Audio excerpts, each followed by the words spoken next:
I bled out on an operating table while my family posed for photos at a charity gala. That's not even the worst part. I died for 78 seconds while my sister accepted a humanitarian award. My name is Peyton, and until that night, I was the backbone of the Lowe family. The fixer. The responsible one.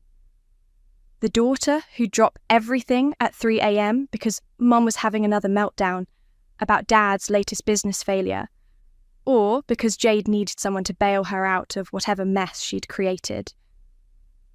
"Miss, you really need to go to urgent care," my assistant had said earlier that day, watching me double over at my desk. "That's not food poisoning." I waved her off, focused on finishing the presentation that would save Dad's company from another financial disaster. "Just give me 10 minutes. Those 10 minutes nearly cost me my life. By the time I made it to urgent care, my vision was blurring. The doctor took one look at me and called for an ambulance. "Internal bleeding," I heard him say. "Possible ruptured cyst." I fumbled with my phone, trying to call Mom. Straight to voicemail. "Hey, it's me. They're taking me to Memorial. Something's wrong. Another wave of pain cut me off. Called Dad. Nothing. Jade's number was my last try. She picked up on the fourth ring. "Peyton, I can't talk right now. The gala starts in 2 hours and the caterer messed up the..." "Jade, I'm in an ambulance. They think something's ruptured." "Oh my God, seriously, tonight of all nights.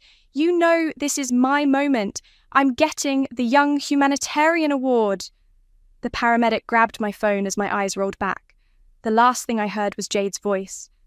"Just handle it yourself for once, okay? I've got to go." I woke up to beeping monitors and fluorescent lights. A nurse, Rowan, according to her badge, was adjusting my IV. "Welcome back," she said softly. "You gave us quite a scare." My throat felt like sandpaper. "My family?" Rowan's smile faltered. "We called all your emergency contacts when you went into surgery, left messages." "How long was I..." "The surgery took 4 hours. You've been out for about 6. My phone sat on the bedside table.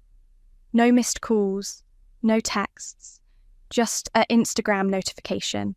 Jade Lowe tagged you in a photo. With trembling fingers, I opened it. There they were. Mom in her designer gown, Dad in his tuxedo, and Jade in the centre, golden dress sparkling as she held up her award. The caption read, "Family is everything. Couldn't have done this without their endless support." To Blessed. The timestamp showed it was posted while I was in surgery. "Your doctor will be in shortly," Rowan said, touching my arm gently. "You should rest." I nodded, unable to speak. My body felt hollow, and not just from the surgery. Dr. Warner arrived minutes later, clipboard in hand. "How are you feeling, Peyton?" Like I was gutted. My attempt at humour fell flat. "That's not far from the truth. The ruptured cyst caused severe internal bleeding. We almost..." He paused, consulting his notes. "There's something you should know. During the surgery, there were complications." I stared at the ceiling, already knowing what he'd say. "Your heart stopped. For 78 seconds, you were clinically dead." A laugh bubbled up in my throat. Harsh, foreign. 78 seconds. That's specific. "We document everything precisely."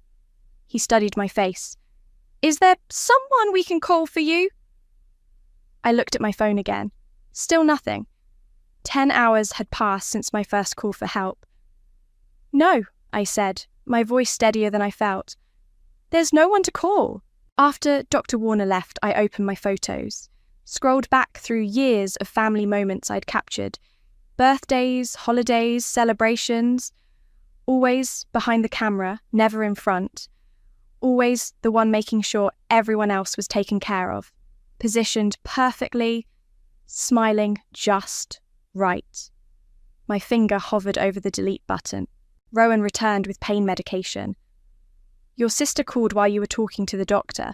Said she hopes you're feeling better and asked if you could transfer some money for the Gala's after-party expenses. I closed my eyes, feeling the morphine spread through my system. Did she ask if I was alive? No, Rowan said quietly. She didn't. For 78 seconds, I had been dead. Now, lying in that hospital bed, I made a decision. Those 78 seconds would be the last thing I'd ever give my family. I didn't know it then, but that night, while my heart stopped on an operating table, was when I finally started living. The morning after surgery, I scrolled through social media from my hospital bed, watching my family's perfect life play out in filtered squares. There were dozens of photos from the Gala, each one a knife twisting deeper into my chest. Mum's caption under a group shot. "So proud of my baby girl. A mother couldn't ask for a more perfect evening."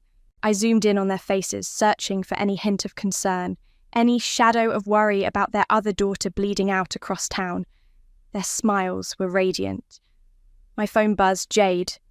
"Oh my God, you will not believe what happened after you went to the hospital." She didn't wait for my response. "Jordan proposed right there at the Gala. It was like a fairy tale." I stared at the ceiling, counting the tiles. 1, 2, 3. "Peyton, are you even listening?" "I died last night," I said flatly. "Don't be so dramatic. The doctor said you're fine now, right? Anyway, about the wedding." My heart stopped for 78 seconds. A pause. Then, "Well, you always did have terrible timing. You know how important last night was for me." I hung up. Rowan came in to check my vitals, frowning at my elevated heart rate. "Everything okay? Just family stuff?" I tried to sit up, wincing. "When can I leave? Doctor wants to keep you another day for observation." She adjusted my pillows. "Your mother called the desk, asked if you could email over some work documents for your father." "Of course she did." My phone lit up with texts. "Mum, need you to look over Dad's quarterly reports. Urgent, Dad. Call me ASAP. Bank meeting tomorrow." Jade, "Don't tell Mum, but I maxed the family card on the after party. Can you transfer 5K? Rowan watched me delete each message. "Want me to tell them you're resting? Tell them whatever you want." I pulled up my email instead, typing quickly, "To HR department. Subject, emergency contact update. Please remove the following names." A knock at the door interrupted me. Emery from work stood there, holding a travel mug and a laptop bag. "Thought you might need these." She set them down and pulled up a chair. "Real coffee, because hospital coffee is criminal, and your laptop, because I know you." For the first time since waking up in this sterile room, I felt tears prick my eyes.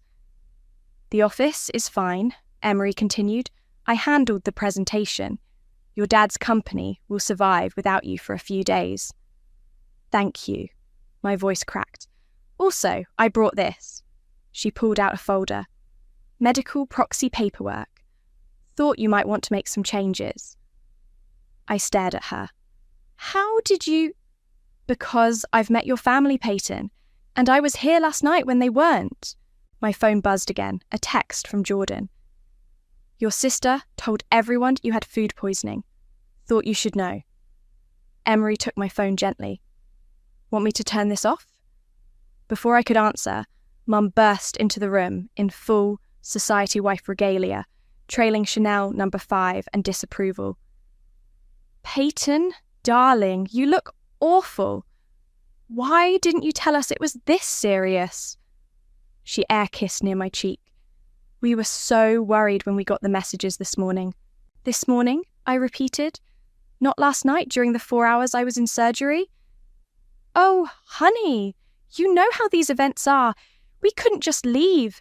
Jade was receiving an award." "I died, Mum." She waved her hand dismissively. "Don't be melodramatic. You're fine now. And speaking of fine, wait until you see Jade's engagement ring. Jordan did wonderfully. though of course they'll need help with the down payment on their house. I told them I think Peyton needs rest, Emery cut in, standing. Doctor's orders. Mum blinked as if noticing her for the first time. And you are? Someone who was here last night? I said quietly. The room went still. Mum's perfect mask cracked just for a second. Well, she huffed, gathering her purse, I can see you're not in a reasonable mood. Call when you're feeling more yourself, darling. Oh, and don't forget those documents for your father. After she left, Emery handed me back my phone and the folder. Ready to make those changes? I opened the medical proxy form and started writing. With each line, each emergency contact removed and replaced, I felt lighter, like I was finally cutting away dead weight I'd carried my whole life. They're going to be furious, I said, signing the last page. Emery took the forms, her expression serious. Let them be. You almost died, Peyton. Maybe it's time to start living. I looked at my phone one last time before turning it off. The family group chat was blowing up with wedding planning messages. Not one person had asked how I was doing. Yeah, I said, feeling something shift inside me. Maybe it is. 3 days after surgery, Emery helped me settle into my apartment. Every movement felt like my insides were being rearranged, but it was better than another minute in that hospital room fielding my family's demands. Your fridge is empty, Emery called from the kitchen. I'm ordering groceries. You don't have to... Already done. She appeared in the doorway. And I'm staying in your guest room tonight. No arguments. My phone pinged. Another email from Dad's accountant about urgent transfers needed for the business. Delete. A text from Jade. Mom says you're being difficult? Whatever. I need you to help with wedding venue deposits. Delete. Here. Emery handed me a stack of papers. Your lawyer dropped these off at the office? I flipped through them. Bank account separation forms, power of attorney revocation, trust fund documentation. Each page represented another cord to cut. There's something else, Emery said, pulling out her laptop. Remember how I handle IT for the hospital board? I found something weird in your admission records. She turned the screen toward me. There, time-stamped during my surgery, was a document authorizing my sister as my medical proxy, with my electronic signature. That's impossible, I whispered. I never signed anything. Exactly. Emery's voice was hard. Someone submitted this while you were unconscious. The timestamp matches when Jade was at the gala. My hand started shaking. She forged my signature while I was dying? There's more. Emery clicked through several emails. She used it to authorize them to continue the gala proceedings without liability. Basically, covered herself legally in case you didn't make it. The room spun. I grabbed the trash can just in time. After I finished being sick, Emery handed me water. We need to report this. No. I wiped my mouth. I have a better idea. I picked up my phone and called my lawyer. Margaret? I need everything locked down, every account, every document, every legal tie, and I want a full audit of my trust fund activity for the past 10 years. Already on it, Margaret replied. And Peyton, you should see this. She emailed over bank statements showing systematic withdrawals from my trust fund during college. Withdrawals I never made. Your parents had access, Margaret explained. They've been dipping in for years. Want me to pursue it? Not yet. I looked at the amounts. Thousands siphoned away while I worked 3 jobs to make ends meet. Just document everything. My doorbell rang. Emery checked the camera. It's your mother. Don't answer. Peyton, Mum's voice carried through the door. I know you're in there. Your father needs those signatures today. We waited in silence until her heels clicked away. You okay? Emery asked. Better than okay. I pulled up my contact list and started deleting numbers. I'm free. That night, after Emery went to sleep, I sat on my balcony with a cup of tea, watching the city lights. My phone lit up with a text from Jordan. Just saw what Jade did with the hospital forms. I'm so sorry. For what it's worth, I'm calling off the engagement. I wrote back, thank you for telling me. Then I opened my laptop and began writing. To all hospital administrative staff subject, fraudulent documentation. Notice I'm writing to report unauthorized access to my medical records. 2. Family. Financial advisor. Subject, account separation notice. Effective immediately. Please remove my name from all shared accounts. 2. HR department. Subject, emergency contact final update. Please remove all previously listed family members. Each email felt like setting down a weight I'd carried for years. My phone buzzed again, Jade calling. For the first time in my life, I hit block. The next morning, Emery made coffee while I checked my emails. Confirmations rolled in, accounts separated, medical records secured, legal barriers erected. Your sister's been calling the office, Emery mentioned. Says it's an emergency. It always is. I sipped my coffee. Did she say what kind? Something about wedding vendors threatening to sue over bounce checks. I smiled. Sounds like her problem. You know they're going to escalate, right? Let them. I showed her my phone. Dozens of missed calls, hundreds of texts. I'm done bleeding for people who wouldn't even notice if I bled out. Emery squeezed my shoulder. Want to get breakfast? There's a new place downtown. Actually, I said, I think I'm ready to go back to work. You sure? It's only been... I'm sure, but first... I pulled up my email one last time. To Jade. Subject, hospital records. I know what you did. Don't ever contact me again. Peace. There, I said, hitting send. Now we can get breakfast. For the first time since the surgery, my scars didn't hurt. Maybe because I'd finally stopped letting them cut deeper. Your mother's in the lobby again, my assistant Sarah announced through the intercom. 3rd time this week. I didn't look up from my computer. Standard response. I'm sorry, Mrs. Lowe, but Peyton's in meetings all day. Through my office window, I watched Mum's perfectly coiffed head bob angrily as she argued with security. Same script, different day. It had been 3 weeks since I'd blocked their numbers, and they still hadn't gotten the message. My office phone rang. The front desk. Miss, your sister's here too now. Of course she was. I grabbed my coat and laptop. Sarah, I'm working from home. If anyone asks... Meetings all day, got it. I was halfway to the emergency stairs when Jade's voice rang out. Peyton, stop right there. Instead, I walked faster. You can't ignore us forever. She clicked after me in her heels. Mum's crying every day. Dad's business is falling apart. My wedding vendors are threatening legal action. I spun around. Sounds rough. Maybe forge some more documents to fix it. She paled. That's not... I didn't... Save it. I saw the timestamps, Jade. You committed fraud while I was dying. I had to. The gala was too important. More important than my life? Yeah, you made that clear. I turned away.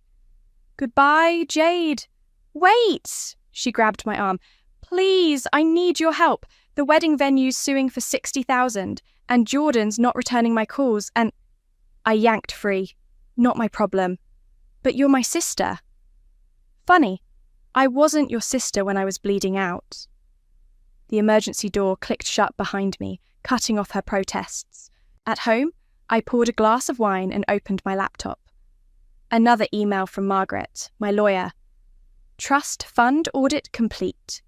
Your parents withdrew $157,000 during your college years. Want to pursue legal action? I sipped my wine, remembering those years. Working multiple jobs, eating ramen, while Mum posted photos of their European vacations. Now I knew how they paid for them.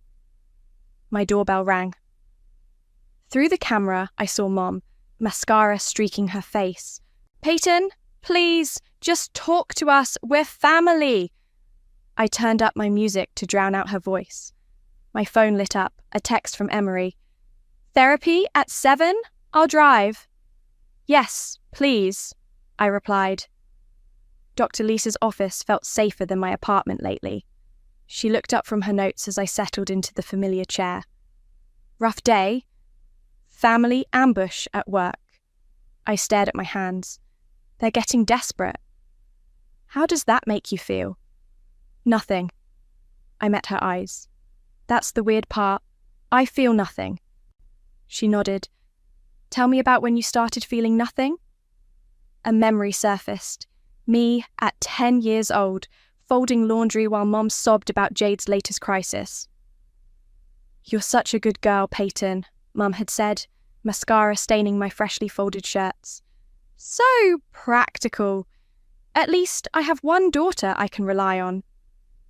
I told Dr. Lisa about that day, about all the days that followed, about being the family ATM, therapist, and fixer while Jade got all the attention. "You were parentified," Dr. Lisa said, "made responsible for your parents' emotional and financial well-being from a young age. And now I'm abandoning them. Are you? Or are you finally allowing them to face consequences?" Before I could answer, my phone buzzed, a number I didn't recognize. "Hello? Peyton?" It was Jordan. "We need to talk. In person. It's important." I hesitated. "It's about something I found on your mum's phone. Something you need to hear." Dr. Lisa watched me carefully. "Everything okay?" "I don't know," I stood up, "but I'm about to find out." Jordan was waiting at a coffee shop downtown, looking nervous. He slid his phone across the table. "I found this while helping your mum with her phone settings. It's from 15 years ago. She never deleted it." I pressed play. Mum's voice filled my ears, younger but unmistakable. "I can't do this anymore, Sarah. You don't understand. Peyton wasn't supposed to happen. We kept her because your father was afraid of how it would look.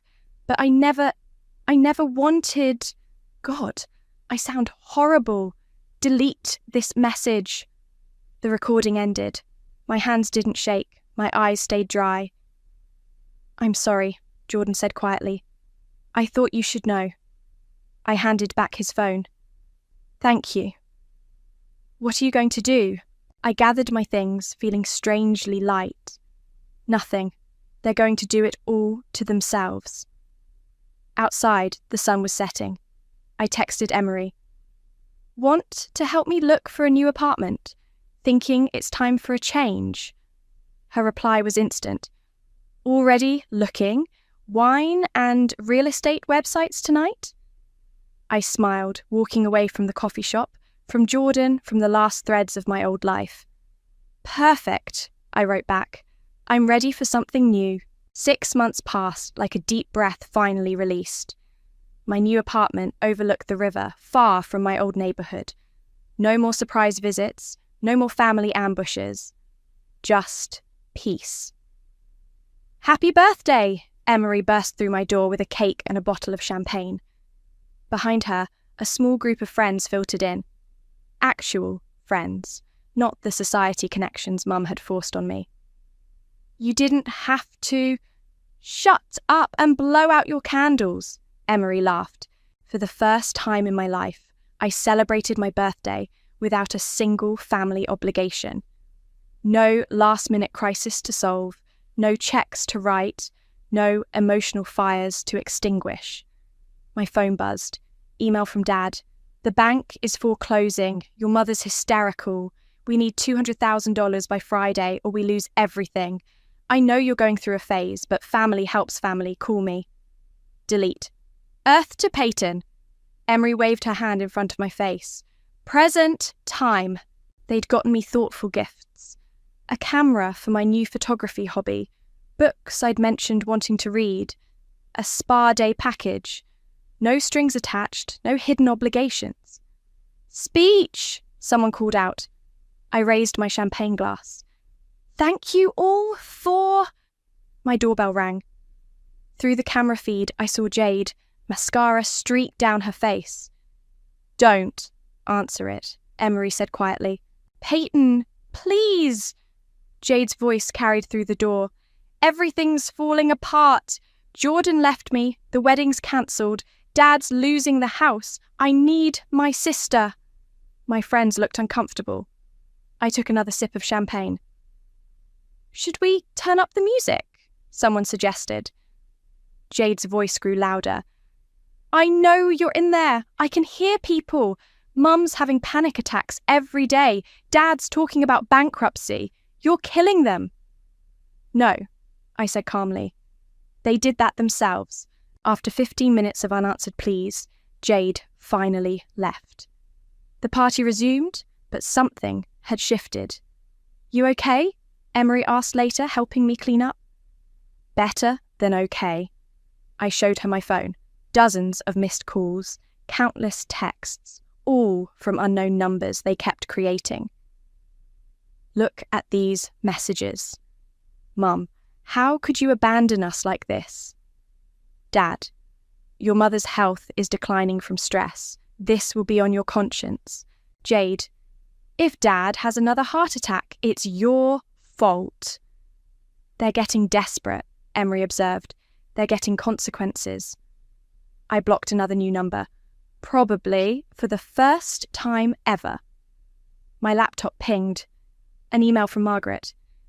Your parents are attempting to access old accounts, all blocked.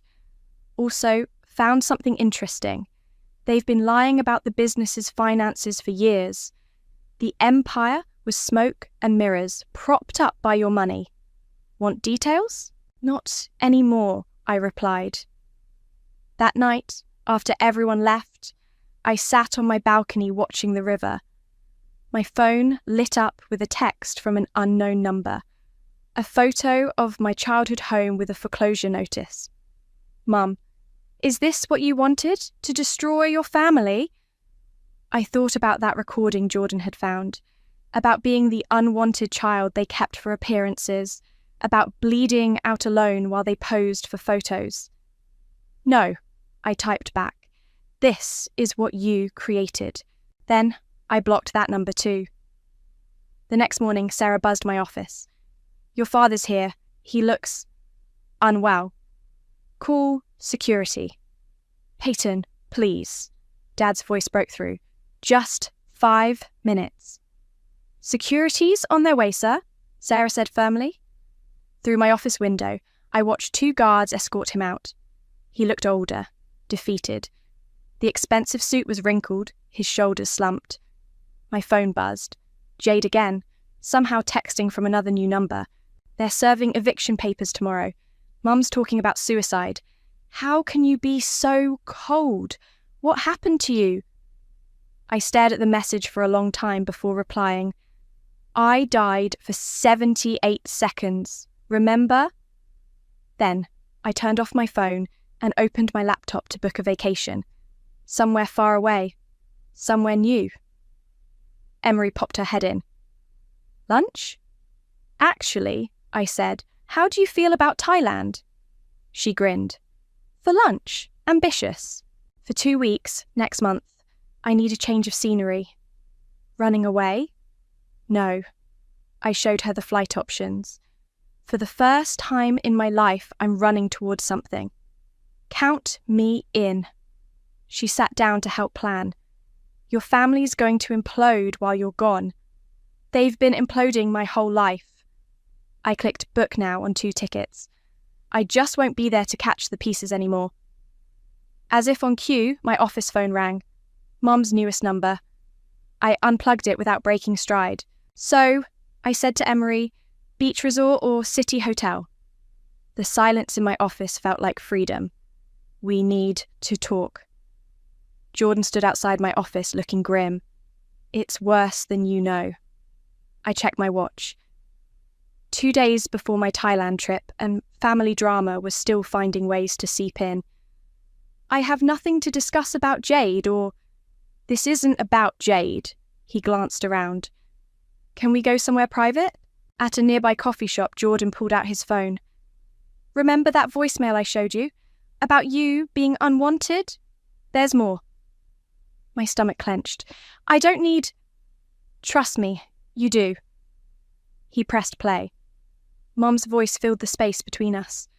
"Sarah, I did something terrible. The trust fund. Theodore and we've been taking more than just college money. Peyton's inheritance from her grandmother. We spent it all. Years ago. The documents we showed her were fake. If she ever finds out—" The recording cut off. My coffee turned to acid in my stomach. "There's one more," Jordan said quietly. "From last week. Another recording. The bankruptcy papers are ready. Once we file, Peyton will have to help. She's always been our safety net. She'll cave when she sees how bad it is. She has to. We've got nothing left to sell except—" "Except what?" I asked, though I already knew. "Your grandmother's house. The one you think you inherited. They sold it 3 years ago. The world tilted sideways. That house was my escape plan since childhood. The place I'd hide when Mum's screaming got too loud or Jade's drama too suffocating. Grandmother had left it to me specifically, knowing I'd need a sanctuary." "How did you get these?" "Jade's been recording your mum's breakdowns for years. Blackmail material, I think. I found them when I was moving my stuff out." My phone buzzed. Emery. "Emergency at work. Your dad showed up drunk. I have to go." I stood up. "Thank you, Jordan. For everything." "There's one more thing." He hesitated. "They're planning something big. Your mum mentioned medical power of attorney papers they kept from the hospital night. Said it was their insurance policy." Ice ran through my veins. "What kind of insurance?" "The kind that could force you to take responsibility for their debts. They're desperate, Peyton. Be careful." Back at the office, security had already removed Dad, but the damage was done. He'd caused a scene in the lobby, shouting about ungrateful daughters and family duty. "He left this." Emery handed me an envelope. Inside was a single photo, me at 8 years old, bandaging Jade's knee after a fall, while Mum took pictures of her tears. A post-it note read, "You were always the responsible one. Don't fail us now." "I'm calling Margaret," I said, reaching for my phone. My lawyer answered immediately. "I was just about to call you. Your parents filed something concerning with the hospital. They're trying to use those forged documents from your surgery night to claim ongoing medical power of attorney." "Can they?" "No, but they're desperate enough to try. Want me to handle it?" "Please." I sank into my chair. "And Margaret? Check if they sold my grandmother's house." Her silence was answer enough. "Already on it," she finally said. "I'll add it to the fraud investigation." After hanging up, I stared at the photo Dad had left. That little girl with the bandages, always ready to fix everyone else's wounds while hiding her own. My phone lit up. A text from an unknown number. A video. Against my better judgment, I played it. Mom appeared, mascara running. "Peyton, baby, please. We're about to lose everything. Your father, he's not well. The doctors say his heart. Please, call us. We need you. You're our daughter." I zoomed in on her face, searching for any genuine concern. All I saw was manipulation. Emery knocked softly. "Security footage shows your mum in the parking garage." "Of course she is." I grabbed my coat. "Back door." Already called a car. As we snuck out through the service entrance, my phone exploded with notifications. Flying monkeys, family friends, distant relatives, all suddenly concerned about my cruel behaviour. "Your mother's worried sick. How could you abandon your family? Your father might not survive this stress." Each message made me more certain of my decision to leave. Still want to move up that Thailand trip? Emery asked as we drove away. I looked back at my office building, where Mum was undoubtedly still waiting to ambush me. At the life I'd spent decades propping up for people who'd sell my inheritance behind my back. Actually, I said, why wait? Let's go home and pack. Now? But the tickets are changeable. I pulled out my phone.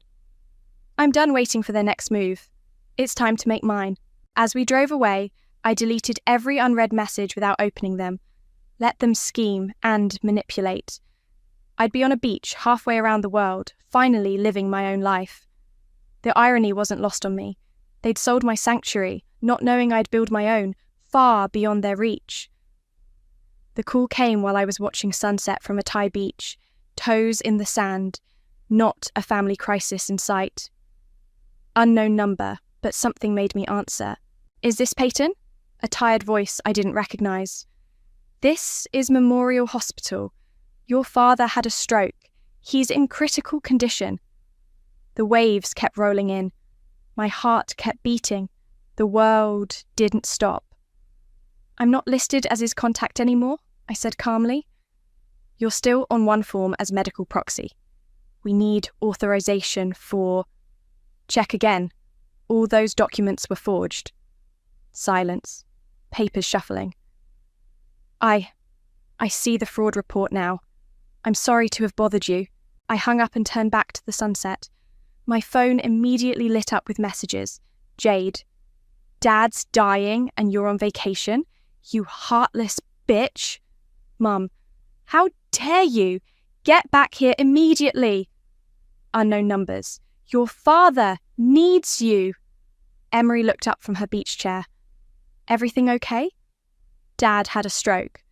I took a sip of my coconut water. They're trying to guilt me into coming back. Are you? No. More messages flooded in, each one more desperate than the last. Mum. The doctors need approval for surgery. Your father could die. Jade. His blood will be on your hands. Family friend. How can you be so cruel? They're your parents. I forwarded everything to Margaret. Already on it, she texted back. Hospital's been notified about the fraud. Your mother has full legal authority as his wife. They don't need you. The sun dipped lower, painting the sky orange. My phone kept buzzing. Want me to turn it off? Emery offered. No. I scrolled through the messages with detached curiosity. I want to remember this moment. A video came through. Mom at Dad's bedside, crying for the camera. Peyton, please. He's asking for you. How can you do this to us? I zoomed in on the background. Dad's expensive watch was still on his wrist. Mum's designer purse sat in the corner. They still had plenty to sell before truly hitting bottom. The next message was from Jordan. They're lying about the severity. Doctors said it was mild. They're trying to manipulate you. I know, I replied. A final text from Jade. Fine. You want to know the truth? We're broke. The house is gone. All Dad's businesses failed. We need your money. Happy now? I showed Emery the message. Took them long enough to admit it. What are you going to do?